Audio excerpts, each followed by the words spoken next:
Welcome to the Deep Dive. We're here to unpack complex ideas, give you those compelling insights, basically the shortcut to being genuinely well-informed. Today, though, we're stepping into something a bit different. It's a vision of the future, but honestly, it serves as a really chilling cautionary tale. We're looking at where some current trends, the ones we see right now, could potentially lead if they're just left unchecked. Our guides for this are some really powerful excerpts from a work called 2034, The Age of the Unforgiving, and its companion piece, The Manifesto of the Age of the Unforgiving. That's right. And our mission today really is to break down this speculative future. We want to understand how the things we do now, our actions, our digital footprints, how all that might build towards a world that's, well, truly unforgiving. We're aiming to pull out the key insights, how societies might fracture, and maybe more importantly, how ideas of justice and accountability could twist, or maybe even devolve when things get really extreme. Devolve is a strong word. It is. But looking at the sources, it fits. This isn't just like a sci-fi story. It's framed as a serious thought experiment about where things could go. Okay, so to really get our heads around this unforgiving age, we probably need to start before the collapse. What did the world look like around 2025 according to 2034? That's the period that sort of set the stage, right? Exactly. And the picture it paints is interesting. It suggests the biggest problem wasn't necessarily a clash of, say, left versus right ideologies in politics. It was something deeper. The sources call it an inability to agree on reality itself. Political systems were just gridlocked. Paralyzed. An inability to agree on reality. That sounds foundational. How does anything get done? Well, that's the point, isn't it? It couldn't. Meaningful collective action became almost impossible. Yeah. And the sources point to corporate power playing a huge role here. They mention trillions being funneled into lobbying, into disinformation campaigns, right, all while maybe paying lip service to big issues like the environment. It created what the book calls an endless feedback loop of environmental debate with no action. Society was basically stuck, spinning its wheels right when it needed to move decisively. And that inaction, coupled with the paralysis, it didn't happen in isolation, did it? The sources talk about society becoming really stratified. Oh, absolutely. Starkly stratified.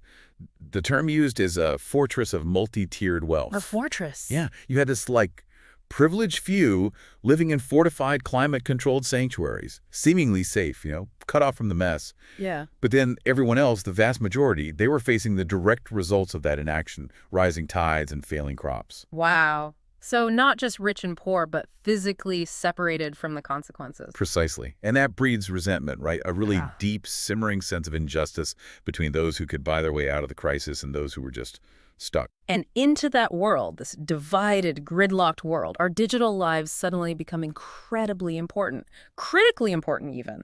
The sources highlight obsessive social media engagement. And this phrase, show me your receipts. We use it casually now, right? But in 2034, it apparently took on a much darker, more literal meaning.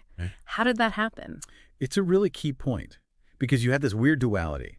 On the surface, everyone's posting, liking, sharing, a constant public performance of one's virtue or complicity, as the book puts it. Right, virtue signaling. Exactly. Yeah. But beneath that performance, you had the private reality, the financial records, the quiet decisions, the things not said. It became easy to look accountable online without actually being accountable in the real world. So show me your receipts. It morphed from, a demand for proof in an argument into this casual, cruel taunt. A way to expose hypocrisy, to shame people online. It was building up this kind of collective moral debt, you could say, that would eventually come due. That makes sense. This constant low-level conflict online, the inequality, the environmental stuff just getting worse, it led to this feeling of exhaustion, betrayal. A deep-seated exhaustion. Yeah, and a profound sense of betrayal.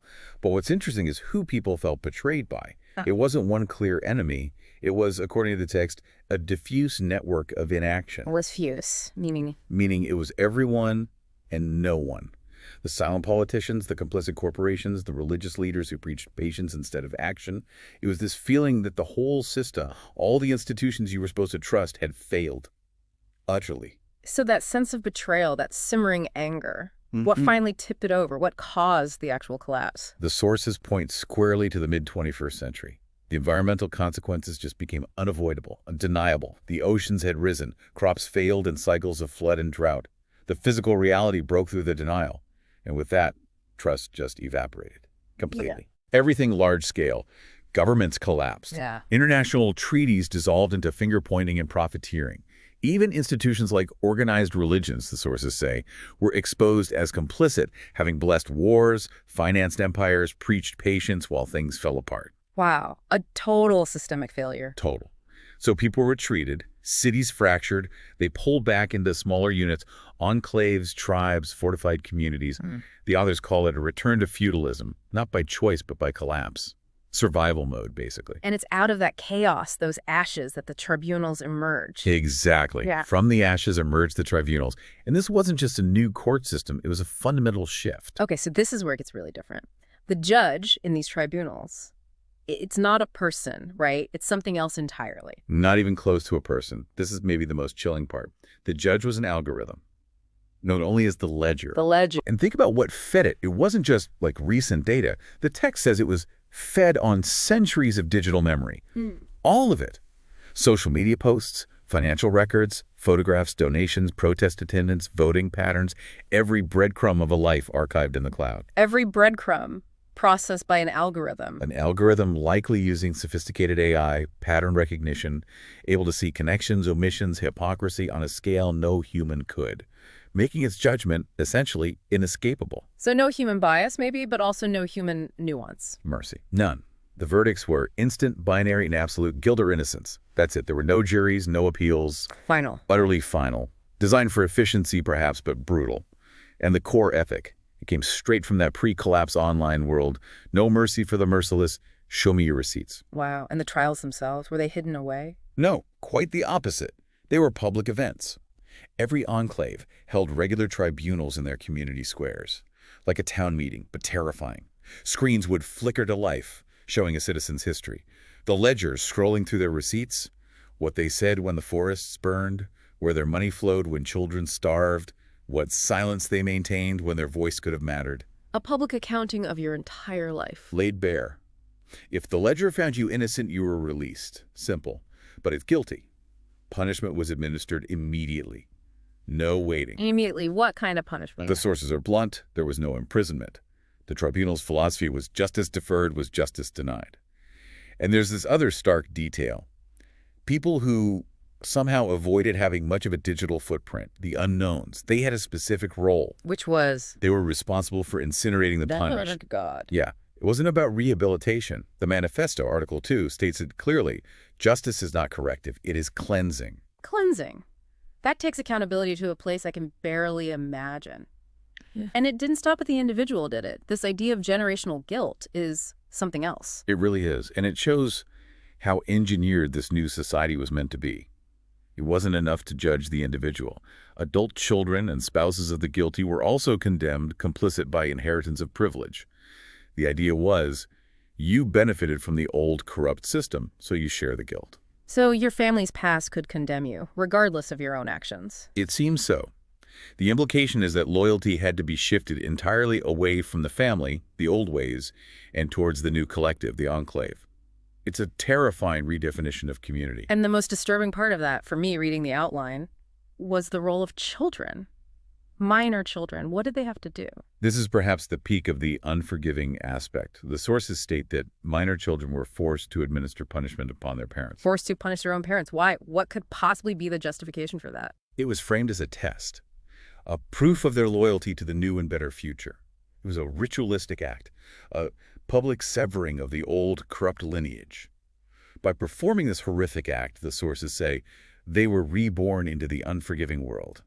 It's psychological conditioning of a highest, most brutal order. Reborn by destroying their family ties. That's incredibly bleak. So what was life actually like day to day in these enclaves under this system? Stark. Governed by survival law, basically. Resources like food was shared, work was collective. Every decision came down to one thing. Is it in the best interests of the small group? Survival of the enclave was paramount. So a kind of forced collectivism. Born of necessity. And justice reflected that. It wasn't blind or universal. It was tribal, pragmatic, merciless to outsiders and betrayers. If you threatened the group, you were dealt with. Mercy. The sources say it existed only for the powerless, never for the complicit. If you had agency in the old world and failed to act right according to the ledger, you got none. So a very specific, limited kind of mercy. Extremely limited. It's justice reduced to a survival calculation. And the kids growing up in this, they had their own principles drilled into them. A new catechism, the text calls it. Simple, brutal phrases. The ledger sees. Receipts never burn, and the ever-present. No mercy for the merciless.